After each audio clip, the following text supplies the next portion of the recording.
Boa noite, meus irmãos, a paz de Cristo esteja entre nós. Nós continuamos no capítulo 13. A vossa mão esquerda não saiba o que dá a mão direita. Vamos falar hoje sobre a beneficência exclusiva.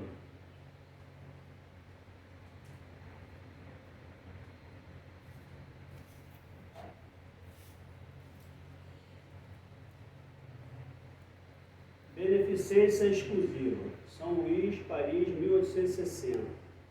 A beneficência é bem entendida quando exclusivamente praticada entre as pessoas da mesma opinião, da mesma crença ou do mesmo partido. Ele pergunta e ele responde. Não, é sobretudo o espírito de seita e de partido que é preciso abolir, porque todos os homens são irmãos. O verdadeiro cristão não vê senão irmãos nos semelhantes, e antes de socorrer aquele que está na necessidade, não consulta sua crença nem sua opinião, no que quer que seja. Seguiria ele o preceito de Jesus Cristo, que diz para amar mesmo os inimigos, se repelisse o infeliz por ter uma outra fé que não a sua, que o socorra, pois, sem lhe pedir nenhuma conta de sua consciência, porque se é inimigo da religião, é meio de fazer com que ame, repelindo-o, faria que ele a odiasse. Ou seja, meus irmãos, praticar a caridade. Agora nós estamos no estágio agora, um passo à frente, que é você fazer a caridade não só para aqueles que compactuam do mesmo pensamento, da mesma religião ou do mesmo partido. Ou seja, daqueles que muitas das vezes até lhes são, vamos dizer assim, não vou dizer inimigos, mas aqueles que até lhe ferem, aqueles que até lhe prejudicam.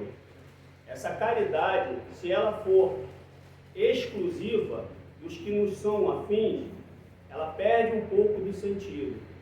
É um passo adiante, é a saída do homem velho para o homem novo. Porque se você praticar a caridade só aquele que lhe convém, que há entendimento de pensamentos e atitudes, você fica um passo atrás da sua reforma íntima, da sua reforma interior.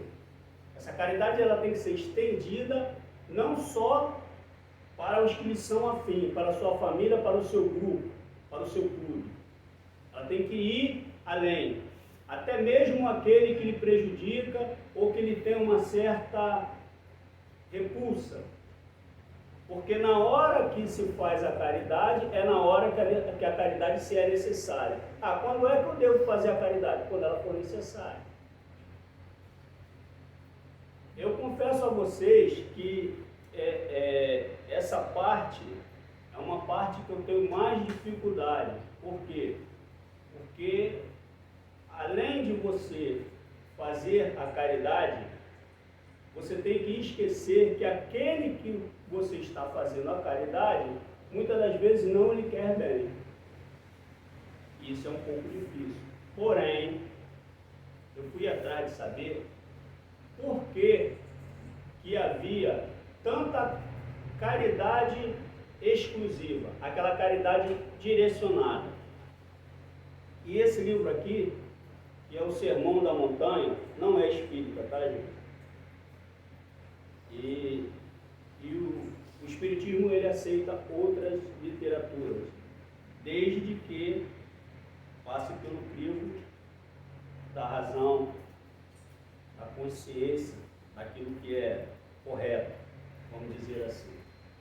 Então, tentar ler ali bem miudinho. Diz assim: há séculos que as igrejas cristãs do Ocidente se acham divididas em partidos e não raro se degladiam ferozmente. Por causa de quê? Por causa de determinados dogmas que elas identificam como a doutrina de Jesus, infabilidade pontífica, batismo, confissão, eucaristia, pecado original, redenção pelo sangue de Jesus, unicidade e infiabilidade da Bíblia, etc. No entanto, seria possível evitar todas essas polêmicas e controvérsias. Bastaria que todos os setores do cristianismo fizessem do Sermão da Montanha o seu credo único e universal. Já foi dito, que não quer dizer que eu concorde, mas que se fosse perdida toda a literatura e permanecesse o Sermão da Montanha, que ainda assim nós conseguiríamos caminhar. Então, essas divisões, essas separações que se fazem com relação a quem se deve ajudar, não estão de acordo com o verdadeiro cristão. Então, quem quer professar e quem quer ser o seguidor do Cristo, deve procurar seguir os seus conceitos. Se ele diz que você deve amar até mesmo os inimigos, pedirá na questão da caridade. Ou seja, caridade, ela deve ser feita até mesmo para aquele que de uma certa forma não nos quer bem. Então, meus irmãos,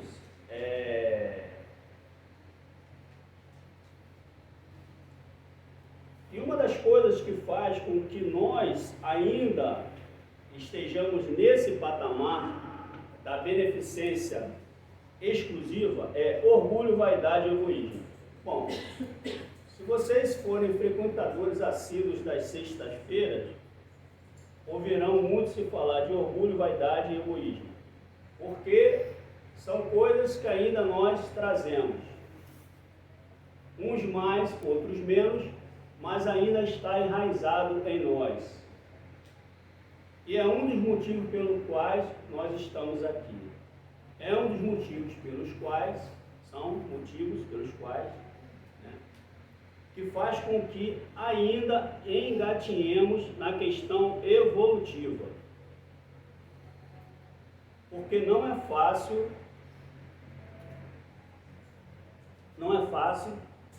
abandonar algumas defesas que temos. Porque, de uma certa forma, o orgulho, a vaidade e o egoísmo, ele vem lá de trás, lá da formação da raça humana. Ele, em algum momento, podem acreditar, em algum momento, ele foi necessário. Em algum momento, ele foi necessário. Porém, tem uma frase que eu gosto muito, que diz assim: sofrer é necessário, mas você escolhe se você quer continuar naquele sofrimento. É a sua escolha. Por que isso? Porque na hora que você perde um ente querido, você sofre. Porém, permanecer naquele sofrer é uma escolha sua.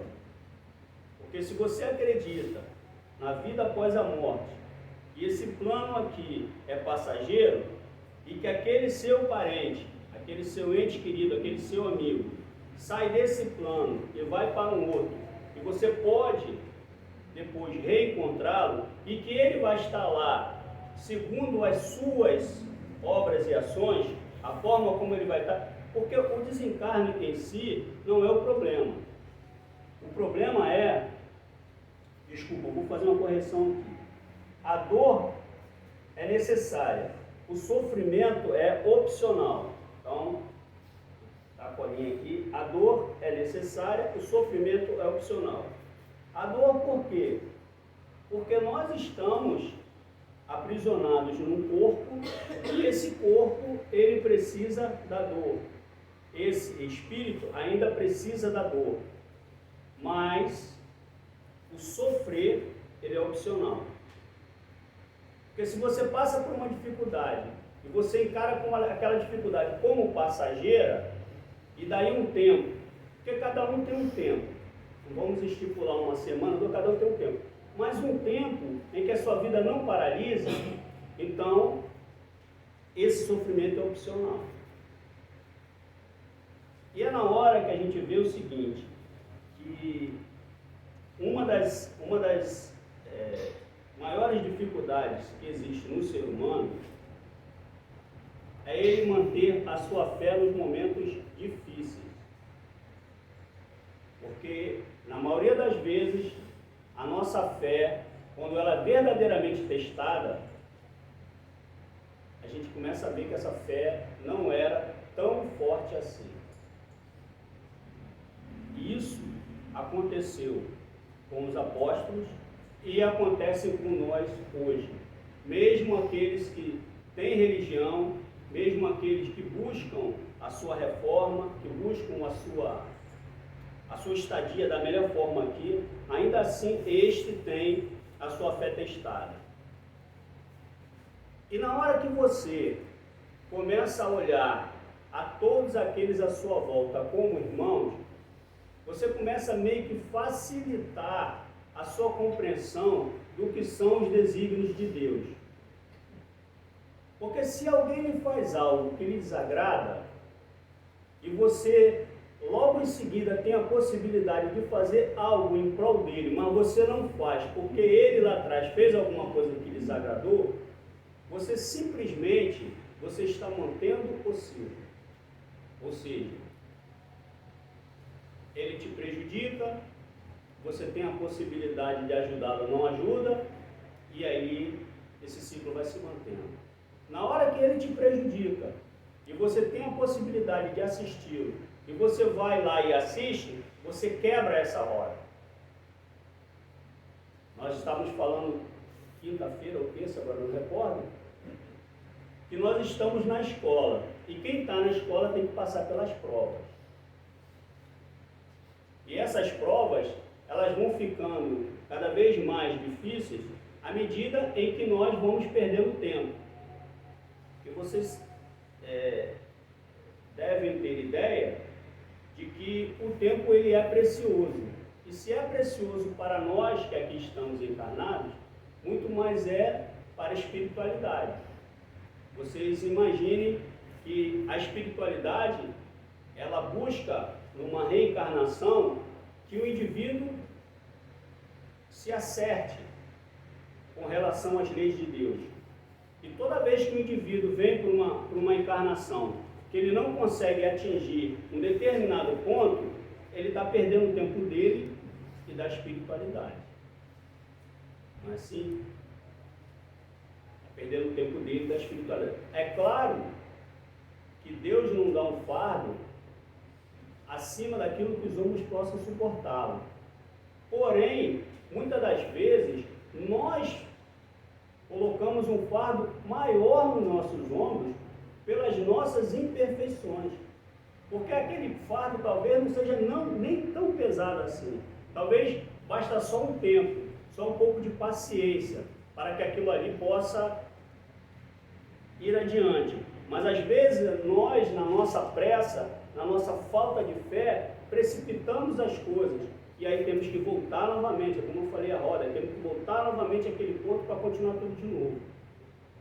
Então, quando você tem a possibilidade de assistir alguém que lhe prejudicou, ou alguém que não é do seu ciclo, ou alguém que não compactua das mesmas ideias, dos mesmos pensamentos, pode ter certeza que é uma oportunidade que a espiritualidade, segundo as leis de Deus, está lhe dando para que você, porque veja bem, o problema não está com o outro, o problema está conosco.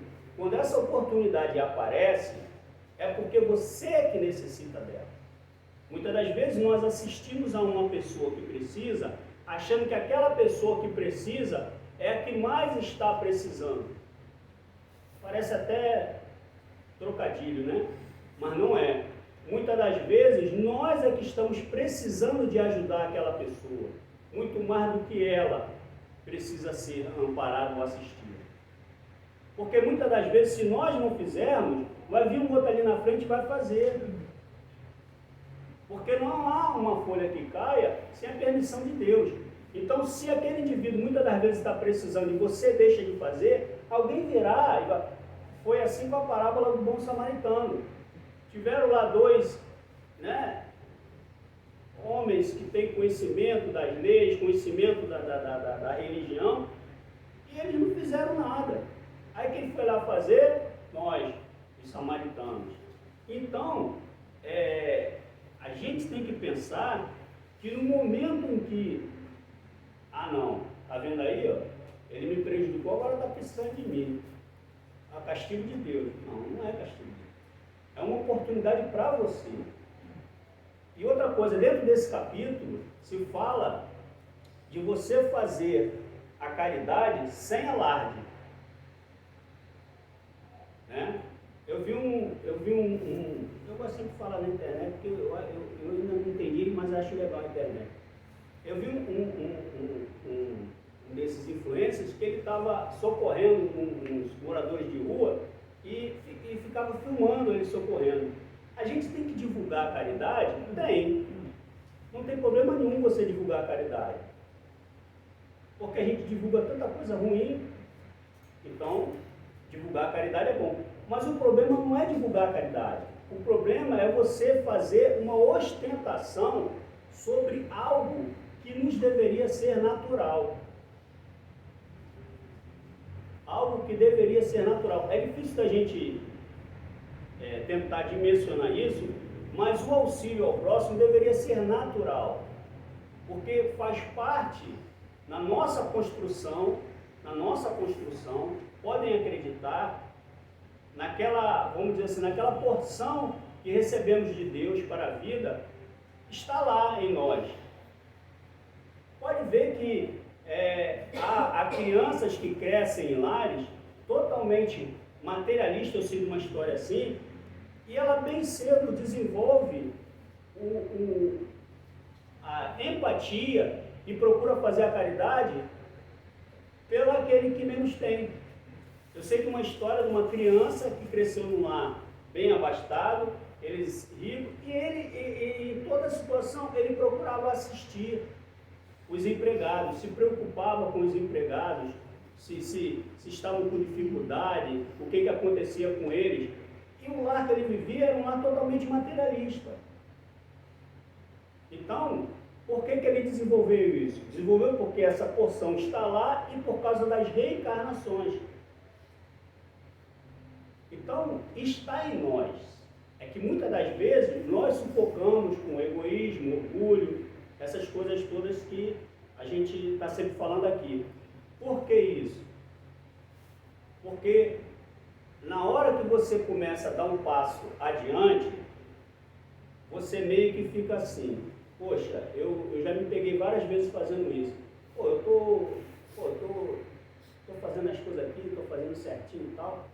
Eu estou procurando pensar no meu semelhante, mas sempre tem um para vir e encher o saco da gente. Só que é na hora que você pensa que você está dando um passo à frente, é justamente na hora que você tem que saber se esse passo não é vacilante. Porque se seu passo à frente for vacilante, na hora que você acha que você está sendo bonzinho, você começa a trazer aquelas coisinhas lá de trás que ainda estão ali. Elas ficam como uma gripe mal curada. Você não está mais espirrando, não está mais com dor de cabeça, mas chegou sexta-feira, eu vou para a balada, vou suspender aqui o medicamento, já estou legal, já estou, não estou mais com dor de cabeça, mas a gripe ainda está lá. Aí o médico passou, eu fazia muito isso, aí o médico passou 15 dias, aí chegou na sexta-feira, só deu 7 dias, só deu 6 dias. Não, vou dar uma suspendida aqui, que eu já estou melhor, e vou para a balada. Só que não está. Você não está curado ainda. Aí passou aquela empolgação no fim de semana, chega na segunda-feira, você está destruído para ir para o trabalho. Aí você pega o remédio, eu vou tomar dose todo dia que eu não tomei no fim de semana, vou tomar tudo junto para ver se eu fico bom. Só que não é assim. Porque o médico, ele passou a medicação para você tomar ela correta. E é dessa forma que acontece com a gente. Quando a gente dá um tropeço, né, que dá aquela vontade de dar um telepete no nosso irmão ali, que a gente ficou com raiva dele, aí a gente pega lá o evangelho de novo, não, agora eu vou, peraí, não era para ter feito isso, eu vou ler aqui, aí pega até um outro livro, Sermão da Montanha, bota junto, pega tudo e vou. Só que não é assim. Não é assim. Porque não existe pressa no que você vai fazer. Existe um tempo que você não pode desperdiçar. Mas a pressa, muitas das vezes, leva você a errar novamente. Porque você tem um tempo para absorver a medicação.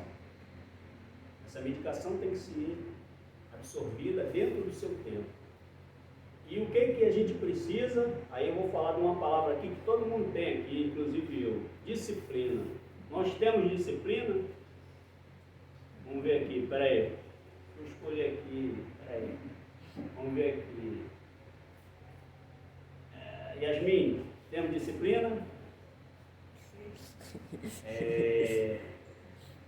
A amiga da Yasmin, a Bia, nós temos disciplina?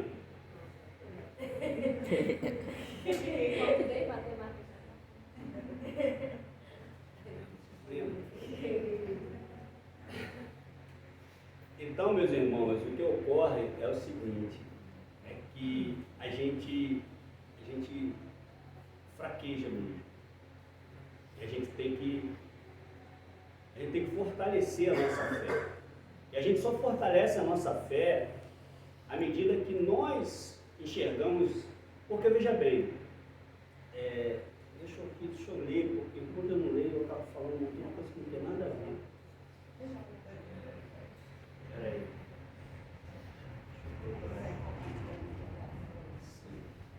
Sim, bons hábitos. Bons hábitos formam virtudes e maus hábitos formam vícios. O hábito de se policiar faz com que fortaleça essa fé em nós. Se policiar. E é um hábito. Assim como você corre, assim como você está arrumando a casa, ouve música, é um hábito. Se você tiver o hábito de pegar o Evangelho, a Bíblia, o que seja, e procurar fortalecer a sua mente, o seu corpo, essas coisas vão acontecer mais naturalmente. Porque o que faz nós tropeçarmos é justamente você não estar forte o suficiente para as situações. Você está dentro de casa, você faz seu Evangelho, você está bem, você vai no centro espírita, você vai na igreja, você está bem. Mas quando você sai um pouco desse ambiente afim, que é justamente o que a gente está falando aqui, e começa a lidar com aqueles que não são tão afins assim, aí começa os atritos. Até mesmo dentro da própria família. Dentro da própria família a gente sabe que tem um núcleo que se dá muito bem e tem aqueles outros meio espalhados, né? A gente vê logo no final do ano, né? No final do ano, quando tem as festas, a gente já vê logo. Tem um grupinho coisa, tem outro grupinho mais, tem aquele que já fica mais perto da churrasqueira, tem aquele que já fica mais pro fundo, né? Aquele que já bebe um refrigerante mais quente, né? Tem aquele que leva alguma coisa, tem aquele que não leva nada. Se bobear, né, bota a pedra dentro da sacola dele, só para ele carregar peso, e por aí vai. Então, essas situações, aí eu me lembrei de uma situação aqui, depois eu vou contar rapidinho. Então, qual a importância da beneficência para o nosso progresso espiritual? Além de construir um auxílio ao próximo, a beneficência gera felicidade interior e reconstrói o melhor caminho para nos aproximarmos de Deus. Ou seja, ela dá uma satisfação pessoal. Ela dá uma satisfação pessoal. E hoje em dia, por que a gente precisa tanto da satisfação pessoal? Porque nós estamos vivendo, podemos dizer assim, não sei se é uma epidemia ou uma pandemia, de quê? de dores emocionais. A gente está vivendo um momento de muitas depressões, muitas vidas perdidas que não conseguem ver sentido. E está dizendo aqui que ela dá uma satisfação pessoal. Em geral, as depressões, elas estão ligadas à falta desse sentimento, dessa satisfação. Então, ela auxilia. E ela auxilia mais ainda quando ela não é exclusiva. Porque você tem a possibilidade de se reconciliar ou de se tornar afim, alguém que não tem afinidade com você, você se melhora e você tem a satisfação pessoal, que é o caminho que nós buscamos. Porque, infelizmente, muitas das vezes, o próprio trabalho é paralisado e a gente vê pessoas da religião, da fé, com depressão. Porque muitas das vezes é uma fé mecânica, que não traz satisfação pessoal. Porque quando você começa a estudar, você começa a moldar as suas atitudes, automaticamente você também quer moldar as atitudes do outro. Porque você diz assim, pô, já não faço mais isso, pô, e ele ainda está... Aí você começa a querer se elevar diante do seu próximo. E aí nós